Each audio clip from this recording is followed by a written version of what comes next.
Chris Sutton finds the Kasper Schmeichel to Celtic deal incredible, but not for the reason you may think. Going back to Fog football, it'd be very easy to jump to conclusions and think, well, he must be talking about how the fact that they've signed a Premier League winner, FA Cup winner, Danish captain, been there, done it, done a lot, load of caps, load of clean sheets, load of great saves, a name renowned around the world. Well, he's actually saying that he finds it incredible that Celtic fans are showing resistance to the Kasper Schmeichel deal. And you know what? You can see both sides of the argument. If people want to complain that, well, it's a 1 year deal and he's old, we want somebody that's going to be here for a decade, I don't think many people can honestly complain about that, to be honest. But in terms of what happened, so let's go into it. He says, Brendan Rodgers has found one of the few keepers around that can slot into them with ease.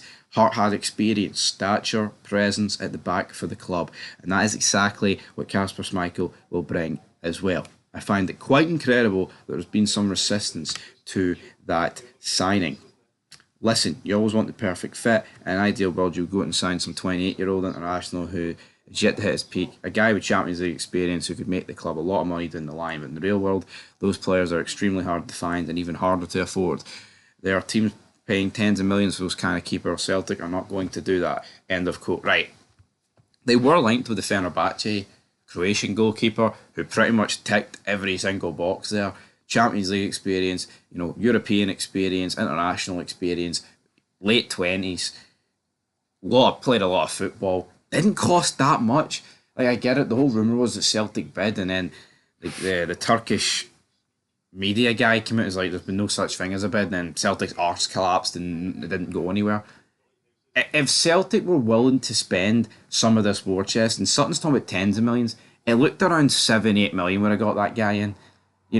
All you hear is about war chest that, war chest this, we've got all the money, our club's worth 20 trillion, your club's worth £1.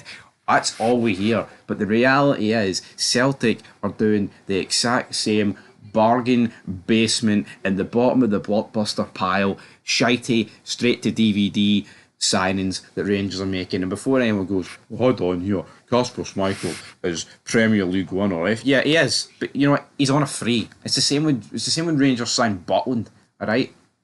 And obviously Kasper Schmeichel is older than Butland, but when Rangers signed Butland, it was kind of a risk because he hadn't played football in ages. We didn't really know what we were going to get.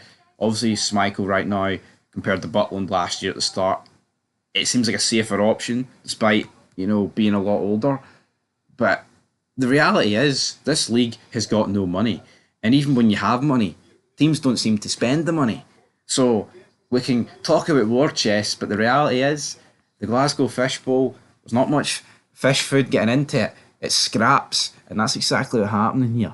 Alright, so you can talk about your war chest. Rangers don't have a war chest, but you know what? Maybe it's better not to claim to have a war chest, but don't actually spend any of it. Is there much point in having money if you don't spend it? You're supposed to live it big, live it large, and Celtic, they're not doing that. Back to Chris Sutton though, and I quote, so they have to think outside the box. They can either go for an experienced veteran or an up-and-coming youngster. It turns out they've done both. Schmeichel is on the way. Filajami Sinsalo has also arrived, with a few of him being number one in the future.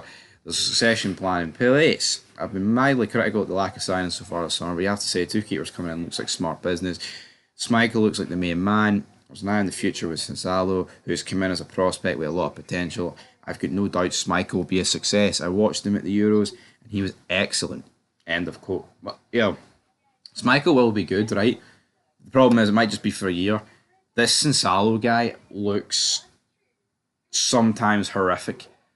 I think against Scotland for Finland he was alright, but I've seen some of his highlights and he's getting chipped for not even like audacious angles, and he should be.